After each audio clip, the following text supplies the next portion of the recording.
अस्सलाम वालेकुम जी, welcome to the view concepts. कैसे हैं आप सब? मैं उम्मीद करता हूँ सब खैरियत से होंगे। फाइनल टर्म्स चल रहे हैं और आज हम करेंगे MTH 202 डिस्क्रीट मैथमेटिक्स की फाइनल टर्म की प्रिपरेशन और कुछ MCQs हैं, उन्हें सॉल्व करेंगे, समझेंगे कॉन्सेप्ट्स को और कोशिश करेंगे कि अच्छे से जो है ना हमारी कंसेप्ट बिल्डिंग हो। रिक्वेस्ट ये है आप सबसे कि अगर वीडियो पसंद आती है तो लाइक किया करें और सब्सक्राइब ज़रूर किया करें हमें, ताकि मज़ीद भी आपको अच्छा अच्छा कंटेंट जो है वो मिलता रहे। ठीक है, तो शुरू करते हैं हम जी अपना आज का ये प्रिपरेशन फाइनल टर्म्स की शुरू करते हैं। और पहला क्वेश्चन हमारा इसका है कि कॉमन रेशो हमने जो है वो सीक्वेंस हमारे पास एक दिया हुआ है, इस सीक्वेंस की हमने कॉमन रेशो फाइंड करनी है। तो कॉमन रेशो फाइंड करने के लिए हम क्या करते हैं, हम बेसिकली इस सीक्वेंस है ना 36, तो 36 के साथ हम ऐसा क्या करें कि हमारा आंसर 12 आ जाए, और 12 के साथ हम ऐसा क्या करें कि हमारे पास आंसर 4 आ जाए। तो यहाँ पे अगर देखें 36 को के साथ अगर हम 1/3 करें, यानी 3 डिवाइड करें आम अल्फाज में, तो हमारे पास 12 आएगा। इसी तरह 12 पे हम अगर 3 डिवाइड करें तो हमारे पास 4 आएगा, और 4 पे अगर हम 3 डिवाइड करें तो हमारे पास आंसर क्या आएगा, 4/3 आ जाएगा। तो हमारे पास जो कॉमन रेशो जो यहाँ पे यूज हो रही है ना वो 1/3 1/3 1/3 विच इज 1/3, तो हमारा करेक्ट आंसर है 1/3। क्लियर है जी। नेक्स्ट हमारा है जी for the relation below we have function X can not be what value. अच्छा, अब ये आपको एक रिलेशन दिया हुआ है, इस रिलेशन में ऐसा है कि जो ऑर्डर पेयर आपको दिए हुए हैं ना ये एक्स और वाई की जो है ना शक्ल में होते हैं। ठीक है, ये पेयर होता है। तो ये जो पहली वैल्यू होती है एक्स होती है, पहला ऑर्डर पेयर हमारे पास क्या है 12 14 हो रहा है ना, तो हमारे पास एक्स 12 है और वाई 14 है।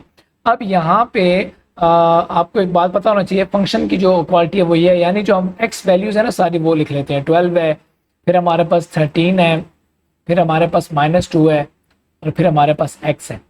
ठीक है, तो ये कहाँ पे मैप हो रहे हैं, यानी यहाँ पे जो वाई की वैल्यूज है वो मैं लिख देता हूँ 14 5 -7, सॉरी ये -7 नहीं है, ये 7 है। ठीक है, और उसके बाद है 13।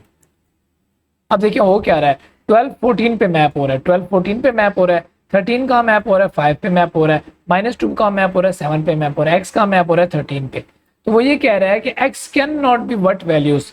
ठीक है, तो x इन x की यहाँ पे वैल्यू ऐसी क्या रखें कि यानी कौन सी वैल्यू है x को रिप्लेस नहीं कर सकती। तो देखें कि आपको पता है कि जो आपकी ये जो डोमेन होती है, ठीक है, यहाँ से जो मैपिंग होती है ना आपकी, तो ये जो एक वैल्यू होती है ये हमेशा यूनिक होती है। ये तो ये दोबारा रिपीट नहीं हो सकती, डुप्लीकेट नहीं हो सकती।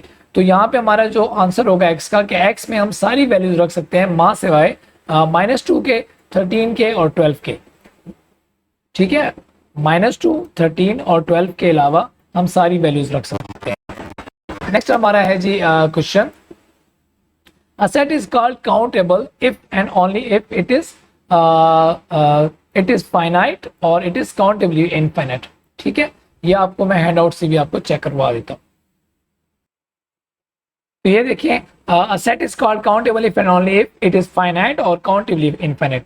तो यानी दोनों चीज जो है ना इसके अंदर ये प्रॉपर्टीज शामिल होंगी। तो हमारा करेक्ट ऑप्शन क्या होगा, यहाँ पे हमारा करेक्ट ऑप्शन होगा कि हम ये जो बी और सी दिया हुआ है ना ये बोथ होंगे। ये देखिए, ठीक है, बोथ होंगे, लेकिन इन द सेंस ऑफ और, यानी इनमें से कोई एक भी आ जाए तो ये काउंट करेगा। नेक्स्ट है हमारा which relation below are not function. कौन सा रिलेशन बिलो जो है वो फंक्शन नहीं है। फंक्शन में आपको पता है जो पहली वैल्यू एक्स की होती है, तो एक्स की सारी वैल्यूज जो है जो वाई पे मैप होंगी ना वो यहाँ पे डुप्लीकेट नहीं होनी चाहिए। तो अगर आप देखें यहाँ पे पहले ही ऑप्शन में यहाँ पे 13 है एक्स की वैल्यू, दूसरी 13 है, फिर 16 है और फिर 18 है, तो ये डुप्लीकेट हो गई ना। तो इसलिए जो है ना ये करेक्ट ऑप्शन है, ये फंक्शन हमारा नहीं कहलाएगा, क्योंकि इसमें एक्स की वैल्यू ये वाली और ये वाली डुप्लीकेट आ रही है। बाकी आप सारों को चेक कर लें, उसमें ऐसा कोई सीन नहीं होगा। ठीक है, अगर हुआ तो मुझे कमेंट करके बताइए। Next, okay, which of the following is not a binary operation on the set of integers. Set of integers को क्या कहते हैं, सेट ऑफ इंटीजर्स को हम जेड से जो है ना क्या करते हैं, रिप्रेजेंट करते हैं, ये आपने याद रखना है। ठीक है, तो ये कौन सा बाइनरी ऑपरेशन होता है, डिवीजन का। बेसिकली डिवीजन का जो बाइनरी ऑपरेशन होता है ना, ठीक है, वो जो है सेट ऑफ इंटीजर जो है बाइनरी ऑपरेशन नहीं होते, यानी डिवीजन जो है वो सेट ऑफ इंटीजर्स पे बाइनरी ऑपरेशन नहीं होता। ये आपके हैंड आउट्स में भी है, मैं आपको चेक करवा देता हूँ। यहाँ पे जो एग्जांपल्स है ना, इसमें देखें आप, मेरे पॉइंटर को देखें, ये जो नंबर 4 है आपका, ठीक है, ये आपने पढ़ लेना है कि division is a binary operation on the set of non zero rational numbers, लेकिन but not a binary operation on जी। जी मतलब the set of integers. Next, अच्छा, if R is a positive real number, ये बहुत अहम सवाल है, इसको देखें। आर जो है ना is a positive real number, ये एक पॉजिटिव रियल नंबर है, यानी इसके साथ पॉजिटिव लगेगा, यानी प्लस लगेगा, माइनस में कभी नहीं आएगा। Then the value of R in 3 R R multiply by -27 R is, तो आर की वैल्यू इसमें क्या आएगी, देखें 3 आर आर आर आर का मतलब है ये 2 दफा आर आ गया, आर स्क्वायर आ गया, ये इक्वल है -27 आर के। राइटिंग के लिए माजरत, माउस से लिखना बहुत मुश्किल टास्क है। आर आर से यहाँ पे कैंसिल हो गया, ठीक है, यहाँ पे 27 है, यहाँ आर 3 आर रह गया -27, ये 3 वहां जाके डिवाइड हो जाएगा, तो आर की वैल्यू हमारे पास क्या आ जाएगी, अगर आप इसको देखें ना, तो अगर आप इसको मैथमेटिकली सॉल्व करें तो वैसे तो आपके पास -9 आ रही है, लेकिन माइनस में नहीं होगी वैल्यू, माइनस में इसका आंसर नहीं होगा, वो आपको शुरू में ही बता चुका है यहाँ पे। अगर आप गौर करें, वो आपको शुरू में बता चुका है कि ये आर जो है ये एक पॉजिटिव रियल नंबर है, तो ये -9 नहीं होगा, ये +9 होगा। इसका जो करेक्ट ऑप्शन है वो +9 होगा। Okay, next. ओके जी, which of the following is the example of an alternating sequence. Alternating sequence होता क्या है? अल्टरनेटिंग सीक्वेंस ऐसा सीक्वेंस होता है जिसमें साइन जो है वो हर स्टेप में चेंज होता है। यानी अगर मैं लिखूँ ना -1 3 -6 4 -2 5 एंड सो फोर्थ, ठीक है। तो देखिए इसमें पहले माइनस, फिर प्लस, फिर माइनस, फिर प्लस, फिर माइनस, फिर प्लस। तो इनमें अगर आप इन सब में जो है ना, अगर आप 0 की वैल्यू डालें तो आपको जीरो, पहले 0 की वैल्यू डालें और फिर 1 की वैल्यू डालें आप इन सब फंक्शंस में, तो आपके पास करेक्ट ऑप्शन ये वाला आएगा, ठीक है, सही है। इसको आपने इसको सॉल्व करके मुझे बताना भी है, ठीक है। लेकिन यहाँ पे मैं आपको इसको जो इसकी जो है ना, इसका साइन जो है वो मैं आपको बताता हूँ कि कैसे मुझे पता चला। यहाँ पे देखिए -1 जो है ना, उसकी पावर n है, ठीक है, यानी इसकी पावर जब भी n की पावर जब भी होगी ऑड, जब ऑड होगी तो आंसर माइनस में आएगा, ठीक है, जब ऑड होगी। और जब ये इवन होगी ना, तो फिर मेरा आंसर जो है वो पॉजिटिव में आएगा। इसको आपने सॉल्व कर लेना है इसको, ठीक है, और फिर मुझे बताना है ऐसा है कि नहीं है। पहले आपने n की जगह 0 रखना है, फिर आपने n की जगह 1 रखना है, ठीक है। ये थोड़ा सा समझाने की घर से ये मैं काफ़ी अपने ये जो फाइल है बहुत ख़राब कर रहा हूँ, तो उसके लिए सॉरी, ठीक है। राइटिंग मेरी ठीक है माउस यूज़ करते हुए, उसके लिए हम सॉरी। अच्छा, ऐसे एमसीक्यूज और इससे आने वाले अगले जो एमसीक्यूज हैं उनको सॉल्व करने से पहले ये जो आपके टेबल आपको ये पक्का आपको याद होना चाहिए कि के सैंपल हम कब यूज करते हैं, ठीक है। के सैंपल ये अब कब यूज करते हैं? जब ऑर्डर मैटर कर रहा हो और रिपीटिशन अलाउड हो। के परमुटेशन हम कब यूज करते हैं? के सिलेक्शन हम कब यूज करते हैं? और के कम्बिनेशन हम कब यूज करते हैं? आई होप सो आप फाइनल टर्म देने जा रहे हैं, तो अब तक आपको इस चीज का इसकी हाव नाव बहुत अच्छे से होगी, ठीक है जी। तो यहाँ पे एमसीक्यू जो है वो आपको कह रहा है कि एक बॉक्स है जिसमें 5 मुख्तलिफ किस्म की लाइट्स हैं। तो नंबर ऑफ लाइट्स आपके पास n कितनी आ गई? 5 आ गई, ठीक है। और विच of the following is the number of order sample. Order sample का नंबर क्या है? साइज 3 है, तो ये k जो है आपका क्या आ गया? 3 आ गया। अब इसमें देखें आपके पास 5 डिफरेंट कलर्स की जो है ना वो क्या है? लाइट बल्ब्स है। लेकिन वो जो लाइट्स आप निकाल रहे हैं वो विद रिप्लेसमेंट निकाल रहे हैं। विद रिप्लेसमेंट का मतलब ये है कि रिपीटिशन जो है ना वो आपकी अलाउड है, ठीक है, रिपीटिशन अलाउड है। और इसके अलावा ये ऑर्डर्ड सैंपल्स हैं और ऑर्डर्ड भी मैटर कर रहा है। तो हम क्या यूज करेंगे? तो हम यूज करेंगे के सैंपल, ठीक है। के सैंपल का फार्मूला क्या है? n पावर k होता है, ठीक है। तो यहाँ पे आपके पास n क्या है? n आपके पास 5 है और k जो है पावर 3 है, तो n पावर 3 आपके पास क्या आता है? 125 आता है। क्लियर है जी? Next. Okay, some rule in terms of sets involve with set operation. Set operation में यूनियन के इक्वल होता है, ठीक है, या आप देख लेना हैंडआउट से। Okay, there are 5 Chinese books. अब आपके पास 5 चाइनीज बुक्स हैं और 6 इंग्लिश बुक्स हैं। अब एक स्टूडेंट है, वो चाहता है कि वो इन जो उसके पास जो ऑप्शंस अवेलेबल हैं, यानी 5 चाइनीज बुक्स हैं और 6 इंग्लिश हैं, तो a student wants to select one optional book both subject, यानी इन दोनों सब्जेक्ट में से एक उसने ऑप्शनल बुक जो है ना सिलेक्ट करनी है। तो टोटल नंबर ऑफ चॉइसेस उसके पास कितनी है? 5 चाइनीज बुक हैं प्लस 6 इंग्लिश की बुक है, तो उसके पास 11 चॉइसेस हैं। इनमें से वो कोई भी उठा सकता है, ठीक है। 11 is a correct option, 10 is a wrong option. Okay next जी जनाब, नेक्स्ट हमारा क्वेश्चन है जी, तो नेक्स्ट क्वेश्चन में ये है कि how many different signals is consisting of 5 flags hangs in a vertical line. ठीक है, अब ये 5 सिग्नल्स हैं, वो बता रहे हैं, ठीक है, ये 5 सिग्नल्स हैं आपके, ठीक है। और वो कह रहे हैं कि इन 5 जो फ्लैग्स है ना, ये फ्लैग्स होते हैं बेसिकली, जो सिग्नल्स की लाइट्स होती है उनको फ्लैग्स कहते हैं। इन 5 फ्लैग्स को यूज करते हुए वो कहते हैं, जो वर्टिकल लाइन में है, तो how many different signals can be form, कितने सिग्नल्स हम जो है ना बना सकते हैं। लेकिन वो यहाँ पे स्पेसिफिकेशन भी दे रहा है। अब देखिए 5 की परमुटेशन आ गई, आप सॉरी 5 का क्या आ गया, फैक्टोरियल आ गया, या आ गए टोटल सिग्नल्स जो इन 5 को यूज करते हुए हम बना सकते हैं, ठीक है। लेकिन अब परमुटेशन क्यों आएगी? क्योंकि यहाँ पे उसने हमें 3 आइडेंटिकल रेड फ्लैग्स दे दिए और 2 आइडेंटिकल ब्लू फ्लैग्स दे दिए, यानी 3 जो है ना वो रेड फ्लैग्स होने चाहिए और 2 जो है ना कौन से फ्लैग होने चाहिए, ब्लू होने चाहिए। ये इसने शर्त आयद कर दी है, ठीक है। तो हम क्या करेंगे, यहाँ पे परमुटेशन ले लेंगे, 3 फैक्टोरियल आ जाएगा और यहाँ पे आ जाएगा 2 फैक्टोरियल, ठीक है। तो इन 5 में से 3 हमारे कौन से हैं, रेड है, और 2 कौन से हैं, हमारे ब्लू हैं। अब हम इसको सॉल्व कर लेंगे तो हमारे पास आंसर आ जाएगा। तो इसको सॉल्व कैसे करेंगे? 5 की जो है फैक्टोरियल, उसे हम यूँ लिख सकते हैं ना, 5 multiply bye 4 multiply by 3 factorial, ठीक है।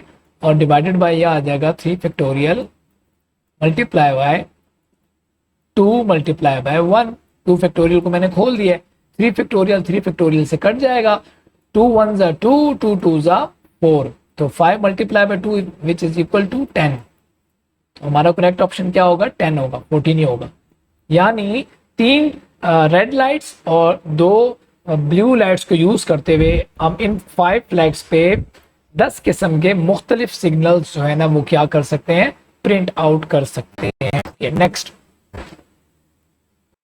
ओके नेक्स्ट क्वेश्चन है जी, number of combinations of 3 bit string, यानी आपके पास 3 बिट्स हैं, ये पहली बिट है, ये दूसरी बिट है, ये तीसरी बिट है। अब आपके पास इसके कितने कॉम्बिनेशंस बन सकते हैं? अच्छा, अब उसने शर्त अगली क्या याद की है कि कंटेन एग्जैक्टली 3 जीरोस, यानी इन 3 बिट्स में एग्जैक्टली 3 जीरोस हो, ठीक है, 3 जीरोस होना लाजमी है। अब आपके पास जगह ही जब 3 बिट्स की है तो एक में यहाँ पे 1 जीरो आ जाएगा, 1 जीरो यहाँ पे आ जाएगा, 1 जीरो यहाँ पे आ जाएगा, ठीक है। अब इनके अलावा अगर आप किसी जीरो को हटा के कोई भी कुछ भी लिखेंगे ना तो आपकी ये वाली शर्त रॉन्ग हो जाएगी ना, ये वाली, वो कह रहा है कि एग्जैक्टली 3 जीरोस होने चाहिए। तो इसका मतलब ये हुआ कि हमारे पास कितने कॉम्बिनेशन होंगे, ये गलत बताया हुआ है भाई साहब ने। तो इसका करेक्ट ऑप्शन है हमारे पास ओनली 1 ऐसा कॉम्बिनेशन होगा, ये वाला, जिसमें 3 कंसेक्टिव जीरोस आएंगे हमारे पास 3 बिट की स्ट्रिंग में। ओके क्लियर है जी? तो ये इसका करेक्ट ऑप्शन जो है वो 1 है, ठीक है। अगर आपको डिस्कशन करनी है, आपको कोई चीज़ कंफ्यूज करी है तो you are more than welcome to comment, हम इंशाल्लाह आपको जवाब देंगे, ठीक है जी। नेक्स्ट, ओके जी, नेक्स्ट हमें सॉल्व इसको करना है और इसका आंसर बताना है क्या है। हमारे पास है n-2 का फैक्टोरियल है, ठीक है, और उस पर डिवाइड हो रहा है हमारे पास n-2। देखें आपको फैक्टोरियल का पता है कि यानी अगर 4 का फैक्टोरियल है तो मैं इसे ओपन करूंगा तो क्या होगा, इसे जब मैं ओपन करूंगा ना तो बेसिकली मैं करूंगा ये कि फैक्टोरियल का जब साइन में हटाऊंगा तो यहाँ पे मल्टीप्लाई करूंगा 3 मैंने क्यों किया, बेसिकली मैंने 4 में से -1 किया, -1 किया ना तो 3 आया। फिर मैं मल्टीप्लाई करता हूँ 2, यानी फिर मैं जो 3 होता है उसमें से -1 कर रहा होता हूँ, ठीक है। तो यानी हर स्टेप में मैं एक माइनस कर रहा होता हूँ, तो तब हमारे पास नेक्स्ट टर्म आती है और ये हम कब तक जाते हैं, अप टू जब तक 1 नहीं आ जाता। यहाँ तक क्लियर है? अब हमने इसको इसी तरह सॉल्व करना है। यहाँ पे n-2 फैक्टोरियल है ना, तो उसको हम खोल लेते हैं जी। अब -2 में जब नेक्स्ट टर्म हमारी पर आएगी तो हमारी क्या आएगी, n-2 में -1 जब करेंगे तो -3 आ जाएगा। तो ये यहाँ तक कर लेते हैं और इसको यहाँ पे फैक्टोरियल का निशान लगा देते हैं, हम 1 तक नहीं जाते सपोज, ठीक है। तो अब ये n-2 और n-2 ये आपस में क्रॉस हो जाएंगे और हमारे पास ऑप्शन आंसर आ जाएगा n-3 फैक्टोरियल। ओके जी, नेक्स्ट है जी कॉम्बिनेशंस का sorry combinatorics is the mathematics of counting and arranging objects. Okay जी, नेक्स्ट। ओके यहाँ पे ना हमने परम्यूटेशन का फार्मूला लगाना है। ये हमने n2 की परम्यूटेशन लेनी है और इक्वल टू है 90 के। तो परम्यूटेशन का फार्मूला अगर हम यहाँ पे खोलें तो हमारे पास क्या आएगा, n factorial by n-2 factorial. ठीक है, ये आपको आना चाहिए करना, अभी तक I hope so, equal to 90। अब हम इसे सिंप्लीफाई करते हैं।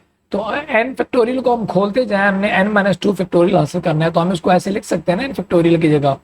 देखिए हम लिख सकते हैं n मल्टीप्लाई बाय n-1, ठीक है, मल्टीप्लाई बाय, अब हम आगे जाते जाते हैं माइनस करते जाते हैं तो ये n-2 आ जाएगा। अभी हमारे पास डिजायर्ड नीचे वाली आ गई ना, तो ये फैक्टोरियल यहाँ पे हम स्टॉप कर देते हैं, ये फैक्टोरियल इस फैक्टोरियल के साथ कट जाएगा और अब हमारे पास रह गया n dot multiply by n-1 equal to 90। अब आपने इसको सॉल्व करने ले अलजेब्रा आपने की भी होगी, तो ये आपके पास क्या आ जाएगा, ये आपके पास आ जाएगा n² माइनस n और ये 90 यहाँ पे आके माइनस हो जाएगा, ये आ जाएगा -90 इज इक्वल टू 0। अब जब आप इसे सॉल्व करेंगे ना, इसकी फैक्टराइजेशन करेंगे, यहाँ तक क्लियर है आपको। अब हम इसकी फैक्टराइजेशन करते हैं, ठीक है। तो ये देखें जी, फैक्टराइजेशन में ऊपर कर देता हूँ आपको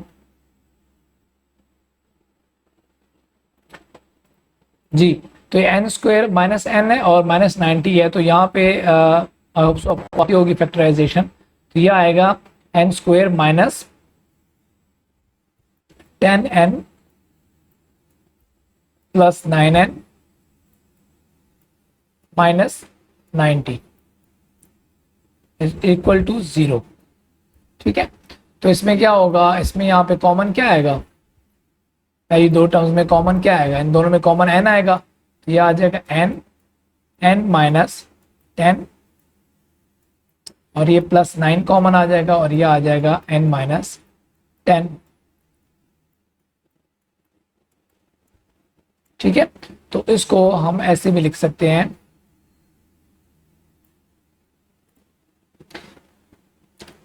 n plus 9 multiply by n minus 10 equal to 0, ठीक है। तो ये आपका n प्लस 9 भी 0 के इक्वल है और n माइनस 10 भी 0 के इक्वल है। तो ये आपके पास दो टर्म आ गई, तो इनको मद्देनजर रखते हुए हमारे पास n की वैल्यूज जो आ रही हैं वो एक आ रही है -9 और दूसरी आ रही है +10।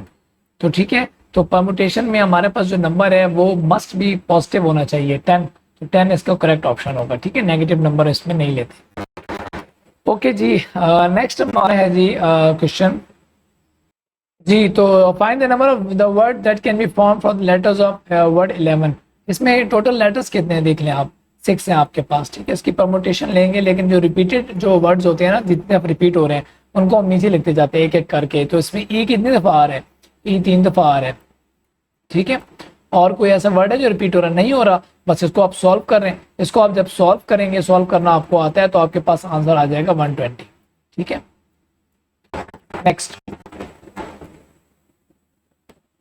अच्छा जी, let's f of x 2x and g of x x plus 2 define functions f and g from r to r, then f minus g, r to r का मतलब है real number two real number, ठीक है। Domain भी real है और range और को डोमेन भी रियल है। Then f minus ji of x is, तो f minus ji of x जो है ना, देखें यहाँ पे, ये देखें f minus ji of x equal होता है f of x minus ji of x के, ठीक है। तो हम इसको यूं भी लिख सकते हैं f of x minus ji of x समझ आ रही है ना मैं क्या करने जा रहा हूँ। अब हम इनकी वैल्यूज इंटर कर देते हैं। एफ ऑफ एक्स की वैल्यू क्या है हमारे पास 2x है, और माइनस कर दें जी ऑफ एक्स की वैल्यू हमारे पास क्या है x प्लस 2। तो ये ब्रैकेट में हम लिख देते हैं, ठीक है। इसका मकसद ये होता है कि जब ये माइनस अंदर जाएगा तो वैल्यू सारी चेंज हो जाएंगी। तो ये आ जाएगा 2x माइनस एक्स माइनस 2। अब इसको सॉल्व कर लेते हैं। तो 2x में से 1x गया तो क्या रह गया, x रह गया, और पीछे और माइनस 2 आ गया। 2x माइनस एक्स हमारे पास x आ गया, और माइनस 2 वैसे के वैसे ही आ जाएगा। तो हमारे पास करेक्ट ऑप्शन आ गया x माइनस 2, ये आंसर है। ओके जी, नेक्स्ट है जी। ओके जी, ये कहते हैं दो एफ और जी जो है ये दो फंक्शंस हैं from real number two real, defined by F of x जो है वो इक्वल होता है मॉड एक्स के, और जी ऑफ एक्स इक्वल है एक्स स्क्वायर के अंडर रूट के। और ये जो एक्स है वो बिलोंग करता है रियल नंबर से। अब रियल नंबर आप कोई भी उठा लें, इसमें से 1 उठा लें, 2 उठा लें। हम सब पहले सपोज करते हैं अगर यहाँ अगर हम 1 का मॉड लें, ठीक है, तो हमारे पास क्या आएगा प्लस माइनस 1 आएगा। जब भी हम मॉड लेते हैं ना तो प्लस माइनस दोनों आते हैं। अब यहाँ एक्स स्क्वायर है, तो यहाँ अगर हम 1 का स्क्वायर है और हम उसका अंडर रूट लें, ये इससे क्रॉस हो जाएगा और हमारे पास आंसर प्लस माइनस 1 में आएगा। इसमें भी ऐसा ही है। अब ये आंसर दोनों के एक जैसे आ रहे हैं, ठीक है। फंक्शन वैसे फंक्शन की जो डेफिनेशन है वो अलग लग रही है, अलग है भी, लेकिन इनके आंसर तो एक ही है ना, मैप तो एक ही जगह पे हो रहे हैं। तो हम कह सकते हैं कि एफ ऑफ एक्स जो है वो इक्वल होता है जी ऑफ एक्स से, ठीक है जी। तो ये कॉमन रेशो वाला सवाल रिपीट हो गया है। ये 1/3 इसका हम करते हैं। Next, cardinality means the total number of element in a set, ठीक है। तो ये बिल्कुल करेक्ट है जी। टोटल नंबर ऑफ एलिमेंट्स जो है ना बेसिकली किसी सेट में, उसको हम कार्डिनैलिटी कहते हैं। ये आप यहाँ पे लिखा भी हुआ है, ठीक है। अब क्या है जी, नेक्स्ट है हमारा question. Let f or to r is a one-to-one function, then cf is also one-to-one function for c is not equal to 0, ठीक है। अगर c 0 के इक्वल ना हो तो ये आपकी कंडीशन ट्रू हो जाएगी। अगर c 0 आ जाता है तो फिर जो है ना ये कंडीशन आपकी ट्रू नहीं होती, ठीक है। दोनों इक्वल है। इसको आप अपने हैंड आउट से देख लीजिएगा। नेक्स्ट है जी, the common ratio of the following geometric sequence. क्या हो गया इसकी कॉमन रेशो क्या होगी, यानी 4 जो है उसके साथ हम ऐसा क्या करेंगे कि वो 12 बन जाए, बताएं मुझे जरा। मल्टीप्लाई कर देते हैं इसको 3 के साथ, तो 12 बन गया। अब 12 के साथ ऐसा क्या करें कि वो 36 बन जाए, तो हम दोबारा मल्टीप्लाई कर देते हैं 3 के साथ 12 को, 36 बन गया। 36 से ऐसा क्या करें कि 108 बन जाए, तो उसको मल्टीप्लाई कर देंगे 3 के साथ। तो कॉमन जो आपकी जो रेशो आ रही है वो क्या आ रही है, कॉमन रेशो आपकी आ रही है 3। ओके, नेक्स्ट है जी, for set z of all integers is countable. बिल्कुल ट्रू है जी, ये बिल्कुल ट्रू है। ये आप हैंडआउट से भी उसको देख लीजिए। The set g of all integers is countable. Okay, next है जी आपका इन्वर्जन ऑफ अ फंक्शन में नॉट बी अ फंक्शन। जी ये बिल्कुल ट्रू है जी। अब ये क्यों ट्रू है, ये हैंडआउट्स का सारा लेंगे, थोड़ा हम पढ़ लेते हैं, ठीक है। ये देखिए आप, ये लिखा हुआ है इनवर्स ऑफ अ फंक्शन में नॉट बी अ फंक्शन। वो क्यों, हम यहाँ पे देख लेते हैं। देखिए यहाँ पे मेरे कर्सर को, हम पहले मैप कर रहे हैं। पहला फंक्शन हमारा x से y पे मैप हो रहा है, तो इनवर्स जो होगा इसका वो होगा y से x मैपिंग, ठीक है। तो x से y मैपिंग पे फंक्शन की जो डेफिनेशन है वो ये है कि x में मौजूद जितने भी मेंबर्स हैं उनमें से हर एक से जो है ना एक जो मैपिंग है वो y को डोमेन पे होनी चाहिए। 1 से जा रहा है तीर a पे, ठीक है। 2 से जा रहा है a पे, ठीक है। 3 से जा रहा है c पे, ओके है। ये फंक्शन है। अब हम इसको इन्वर्स करते हैं। इन्वर्स में क्या होगा कि जो को डोमेन है वो डोमेन बन जाएगी, डोमेन को डोमेन बन जाएगी। अब यहाँ से देखें, अब ये उल्ट हो गया ना, इसको गौर से अगर आप समझें। अब ए से जो है ना मैपिंग 1 पे भी हो रही है, 2 पे भी हो रही है। सी से मैपिंग 3 पे हो रही है, जैसे यहाँ पे हो रहा था। लेकिन बी से कोई मैपिंग नहीं हो रही। जब डोमेन के अंदर से किसी भी ऐसा कोई एलिमेंट आ जाए जिससे मैपिंग जो है वो ना हो को डोमेन में, तो समझ जाएं फिर कि वो फंक्शन नहीं है। तो इसीलिए ये कहा गया है कि inverse of a function may not be a function. जरूरी नहीं है कि किसी भी फंक्शन का इनवर्स जो है वो फंक्शन ही हो, ठीक है। वो फंक्शन नहीं भी हो सकता। अच्छा, अगर आपको वीडियो पसंद आ रही है तो काइंडली जो है ना आप लाइक करें हमारी वीडियो को और कमेंट करके ज़रूर बताएं, हम आपके कमेंट्स का काफ़ी वेट करते हैं। और सब्सक्राइब करें हमारे चैनल को और अपने फ्रेंड्स और जो अपने कोलीग्स हैं उनके साथ शेयर करें, ठीक है, ताकि आपको हमारे आने वाले न्यू कंटेंट जो है वो टाइमली मिलता रहे। ओके, नेक्स्ट है जी, let F of X is equal to X and G of X is equal to minus X for all X is belong to R real number, ठीक है। Then F plus G X is, तो F plus G X क्या हो सकता है? F plus G x को हम यूं लिख सकते हैं, अभी हम डिफरेंस का पढ़ के आ रहे हैं तो एडिशन का भी ये रूल है कि इसको हम एफ ऑफ एक्स और जी ऑफ एक्स भी लिख सकते हैं, ठीक है। अब आपने सिंपली इसकी ये वैल्यू पुट करनी है, एफ ऑफ एक्स की वैल्यू एक्स है और प्लस जी ऑफ एक्स की वैल्यू क्या है हमारे पास? माइनस एक्स है, ठीक है। तो यह आ जाएगा आपके पास एक्स, इसको अगर आप सॉल्व करें यह आ जाएगा x plus minus minus x, तो प्लस एक्स और माइनस एक्स आपस में क्रॉस हो गए और आंसर आपके पास क्या आ गया? 0 आ गया। am I right? ठीक है जी, तो ये हो गया हमारा, ये इसने रॉन्ग चूज किया हुआ था ऑप्शन, करेक्ट ऑप्शन 0 होगा, मैंने सॉल्व कर दिया। ओके नेक्स्ट जी, एफ ऑफ एक्स 2x है, g of x x plus 2 है और वही ये कह रहा है कि मैपिंग हो रही है। अब ये f minus ji of X आ गया, ठीक है, आई गेस ये हम कर चुके हैं ऊपर, ये रिपीट हो रहा है। अगर ये रिपीट नहीं हो रहा है, ये न्यू है, तो आपने ये सॉल्व करके मुझे बताना है इसका आंसर क्या आ रहा है, ठीक है। Next, dash is the mathematics of counting and arranging objects, combinatorics.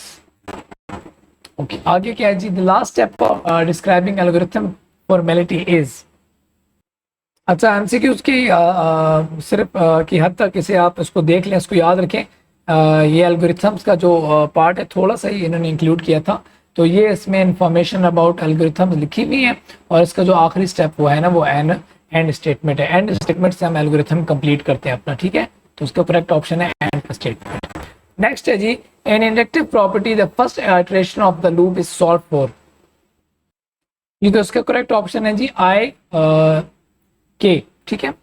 ये देखिए यहाँ पे पहले जो बेसिक इंडक्टिव प्रॉपर्टी से वाला बेसिक प्रॉपर्टी में ना हमने प्री कंडीशन लगाई होती है, जब लूप इम्प्लाइज होता है उसमें हमने आई 0 लगाया होता है, ठीक है। जब वो ट्रू होता है, ठीक है, before the first iteration of the loop, जब वो ट्रू होता है तब हम पहले इटरेशन में जाते हैं और पहली इटरेशन में हम क्या करते हैं कि यहाँ पे जो लूप वेरिएंट है वो आई के लगाते हैं, ठीक है। तो ये जब हमारा ट्रू हो जाता है ना, गार्ड जी और द लूप वेरिएंट आई के, यानी फर्स्ट जो हमारे इटरेशन होती है लूप की, जब ये बोथ ट्रू हो जाती हैं उसके बाद जो है ना हम जो है ना नेक्स्ट लूप में फिर ये लगाते हैं, ठीक है जी। ये वैसे इतना आते नहीं है एमसीक्यूज की हद तक, आप इसको जो है ना आपने इसको बस रिमेंबर रखना है, ठीक है। ओके नेक्स्ट है जी, the predicate describing the final state is called, तो फाइनल कंडीशन जो प्रेडिकेट डिस्क्राइब करती है उसको post condition of the algorithm कहते हैं। ओके जी, ये देख लें आप उसको हैंड आउट से। ओके नेक्स्ट है हमारा जी, a predicate becomes dash when its variables are given specific values। अच्छा, इसमें ना समझने वाली बात है कि प्रेडिकेट होता क्या है। प्रेडिकेट यहाँ से हम देख लेते हैं, देखें फर्ज करें कि एक स्टेटमेंट है Aslam is a student at virtual university, ठीक है। इसको अगर हम कह दें पी, अगर हम इसको पी कह दें या कोई भी नाम दे दें तो उसको हम कहते हैं कि ये प्रेडिकेट सिंबल है, ठीक है। अगर हम इस पूरे जुमले को, ठीक है, और इस जुमले में ये जो है is a student at the virtual university, इसको अगर हम पी कह दें तो वो प्रेडिकेट सैंपल बन जाएगा। और असलम की जगह हम अगर एक्स डाल दें, यहाँ पे ये x is a student at the virtual university, तो एक्स जो है वो प्रेडिकेट का क्या बन जाएगा? वेरिएबल बन जाएगा। समझ आ रही है बात? तो अब ये असलम की जगह अगर हम एक्स लिखेंगे तो वो प्रेडिकेट का वेरिएबल बन जाएगा। और जब हम किसी वेरिएबल की जगह वैल्यू डालते हैं, यानी हम एक्स की जगह हमने असलम डाल दिया या असलम के अलावा कोई भी नाम यहाँ पे आ गया, तो जब भी प्रेडिकेट का वेरिएबल रिप्लेस होगा या सब्सटीट्यूट होगा और किसी भी कंक्रीट वैल्यू से, तो वो एक पूरी स्टेटमेंट बन जाएगी। यानी अगर मैं लिखता हूँ कि x गोज टू स्कूल, अब x जो है वो क्या है? प्रेडिकेट वेरिएबल है। अब मैं x की जगह कोई नाम डाल देता हूँ Kashif, Kashif goes to school, तो यानी अब x को वेरिएबल को मैंने रिप्लेस करके वैल्यू डाल दी, x की जगह काशिफ आ गया, तो अब ये पूरी एक स्टेटमेंट बन गई है ना। समझ आ रही है बात कि काशिफ गोज टू स्कूल, ठीक है। तो ये इसका करेक्ट ऑप्शन स्टेटमेंट होगा। जब भी वेरिएबल किसी गिवन वैल्यू से रिप्लेस होगा तो वो स्टेटमेंट बन जाएगी। क्लियर है जी यहाँ तक? Next, number of combination of 3 bit string, ये हम करके आ चुके हैं, ये वन इसका आंसर था। ओके नेक्स्ट है जी, तो ये कह रहे हैं देयर आर 3 बस lines between a and b, यानी ए और बी जो है ना ये एक दो पॉइंट है और इनके दरमियान कितनी लाइंस हैं, 3 रास्ते हैं, यानी 3 रास्ते हैं, ठीक, ये आपने याद रखना। ओके, एंड 2 बस लाइंस बिटवीन बी एंड सी, और एक अगला पॉइंट है सी, उसके दरमियान बी और सी के दरमियान जो है ना 2 रास्ते हैं, ठीक है। कितने रास्ते? 2 हैं। अब वो कह रहा है कि find the number of ways a person can travel by बस, अगर एक बस के जरिए एक पर्सन सफर करता है ए टू सी अगर जाता है, और by way of b, by way of b का मतलब है कि बी के रास्ते गुजर के जाता है, तो हमने ये बताना है कि find the number of ways, तो कितने ऐसे रास्ते हैं जिनके जरिए वो ए से सी सफर कर सकता है और बीच में बी आए। तो इसका सिंपल सा फार्मूला है कि आपने क्या कर देना है कि 3 को आपने मल्टीप्लाई कर देना है 2 से, तो ये आपके पास आ जाएगा 6, ठीक है। तो देयर आर 6 वेज, ठीक है। अब वो 6 वेज कौन सी हो सकती हैं देखें। फॉर एग्जांपल मैं आपको कलर कम्बिनेशन के जरिए करवाता हूँ। फर्ज करें पहला रास्ता है यहाँ से यूं गया, ठीक है। उसके अलावा दूसरा रास्ता है कि यहाँ से यूं गया, इसी तरह तीसरा रास्ता है जी आपका कि यहाँ से यूं गया, चौथा है जी यहाँ से यूं गया, और पांचवा कौन सा है जी, पांचवा से यहाँ से यूं गया, और छठा है कि यहाँ से यूं गया। तो ये 6 वो रास्ते हैं जो ये हमने फाइंड किए हैं, ठीक है, पॉसिबल, कि जिससे वो बस के जरिए बाय वे ऑफ बी जो है ना वो ए से सी तक जा सकते हैं। क्लियर है जी यहाँ तक? आई होप सो क्लियर होना चाहिए आपका। जी तो यहाँ पे ग्रेटेस्ट कॉमन डिवाइजर है, ठीक है, of 2 integers a and b. अगर ए एंड बी को यहाँ पे हम फॉर एग्जांपल ले लें 12 और 30, ठीक है, ये 2 नंबर है हमारे पास, ठीक है, 12 और 30 अगर ऐसा हम ले लें तो इनका जो ग्रेटेस्ट कॉमन डिवाइजर होगा वो क्या होगा, उससे फाइंड करने का तरीका ये होता है कि बड़ी रकम अंदर रखते हैं और छोटी रकम को बाहर रख देते हैं और हम इसे डिवाइड करते हैं, ठीक है। 12 टू ज़ा आपके पास आएगा 24, तो यहाँ पे आपका क्या बच गया, 6 आ गया।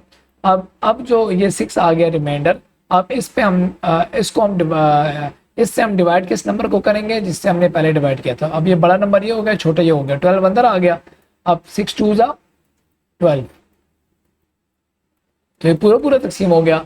तो हमारा जो GCD है यानी ग्रेट कॉमन डिवाइजर जो है वो क्या है, वो है 6, यानी 6 वो बड़ी वैल्यू है जो इन दोनों को डिवाइड कर सकती है, ठीक है। अब 6 से आगे कोई भी ऐसा नंबर नहीं है जो इन दोनों पे पूरा पूरा जो है ना डिवाइड हो जाए, ठीक है। तो ये जो रूल है या ये जो एल्गोरिथम है, ये कौन सा एल्गोरिथम है, ये है जी द यूक्लिडियन एल्गोरिथम, ठीक है। ओके जी, नेक्स्ट है जी, हम फाइल ख़त्म करने की तरफ जा रहे हैं। होप सो आपकी तैयारी अच्छी हो रही होगी। अगर वीडियो आपको पसंद आ रही है तो लाइक करें और फ्रेंड्स के साथ ज़रूर शेयर करें, ठीक है जी। और जो न्यू हमारे सब्सक्राइबर हैं उनको मैं वेलकम करता हूँ, ठीक है जी। तो method of loop in variation is used to prove dash of a loop with respect to certain pre and post condition. अच्छा, तो जो मेथड हम यूज करते हैं लूप इन वेरिएशन का, ठीक है, वो हम क्या चीज प्रूव करने के लिए करते हैं, of a loop with respect to certain pre and post condition. जो प्री और पोस्ट कंडीशन लगाते हैं तो वो हम बेसिकली उसकी करेक्टनेस जो है ना उसको प्रूव करने के लिए ये जो है ना मेथड यूज करते हैं लूप इन वेरिएशन, ठीक है। ओके नेक्स्ट है जी, तो नेक्स्ट है the quantity a minus d multiply by q equals the remainder. ये मैंने इसको हाईलाइट कर दिया, इसको आप देख लें, ठीक है, डिवीजन एल्गोरिथम देख लिए। ओके जी, next let's C is defined as a set of all countries in the world. C जो है उसको हम डिफाइन कर रहे हैं कि दुनिया में जितने भी कंट्रीज हैं, ठीक है। देन सी इज ये इन्फिनिट होगा, फाइनाइट होगा, फाइनाइट होगा यानी इन्फिनिट तो वो होता है जो हम गिन नहीं सकते। तो दुनिया में तो जितनी कंट्रीज हैं ऑन रिकॉर्ड हैं, उनको गिना जा सकता है, तो ये फाइनाइट सेट है, ठीक है। अच्छा, नेक्स्ट है the common ratio of the following geometric, ये रिपीट हो चुका है, आई गेस ये हम कर चुके हैं, तो इसका आंसर आपने मुझे बताना है क्या है, ठीक है। लास्ट हमारा जो एमसीक्यू है आज का वो ये है कि let F and G be two function, F और जी दो फंक्शन हैं और defined by F of x x plus two है और G of X two x plus one है, then G F of X क्या होगा जी, ये जरा समझने वाला है, मैं से हमें इस तरह सॉल्व कर लूंगा। अब देखिए जो जी है ना, ये देखिए जी बाहर है और एफ ऑफ एक्स अंदर है, इसका मतलब ये है कि जी में जहां जहां एक्स होगा आपने वहां पे एफ ऑफ एक्स की जो है ना कीमत डालनी, यानी जी ऑफ एक्स हमारे पास फंक्शन था ना, ये देखें जी ऑफ एक्स है ना हमारे पास, तो अब यहाँ पे एक्स की जगह एफ ऑफ एक्स आ गया, ठीक है। तो एफ ऑफ एक्स का मतलब है एक्स प्लस टू आ गया, ठीक है। तो अब जी ऑफ एक्स में जहां जहां ये जो टू एक्स प्लस वन है, जहां जहां एक्स है ना वहां पे हम एक्स प्लस टू लिखेंगे, तो इससे हम सॉल्व कर लेते हैं, से हम सॉल्व कर लेते हैं, तो अब ताकि आपकी जो कंफ्यूजन है वो दूर हो जाए, ठीक है जी।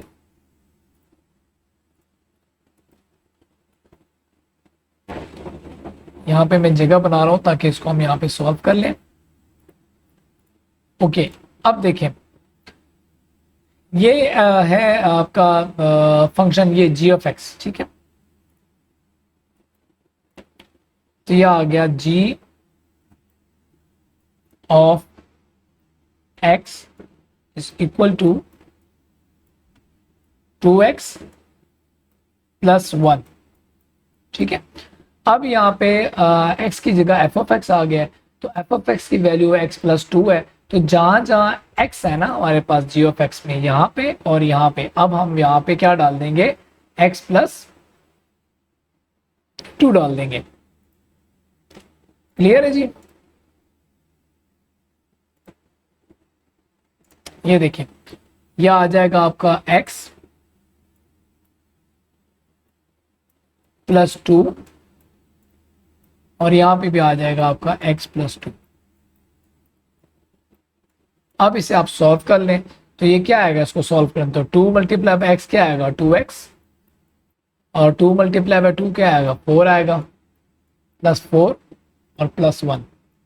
तो इसे अगर आप सॉल्व करें तो आपके पास आंसर आएगा two x plus five, which is the correct option, ठीक है जी। क्लियर है यहाँ तक, आई होप सो आपको क्लियर होगा और आपकी तैयारी अच्छे से जो है ना हो गई होगी। तो मिलते हैं जी नेक्स्ट ही हम किसी और इस तरह की वीडियो में, और best of luck for the final terms. जो नए व्यूअर्स हमारे पास आए हैं वो काइंडली चैनल को सब्सक्राइब करें ताकि आपको मजीद भी अच्छा कंटेंट मिलता रहे। कोई चीज़ समझ नहीं आई तो कमेंट करके पूछें, मैं इंशाल्लाह आपको कमेंट में ज़रूर रिप्लाई करूँगा, ठीक है। तो best of luck for final terms, दुआ में याद रखिएगा। तो मिलते हैं नेक्स्ट किसी वीडियो में, अल्लाह हाफिज़।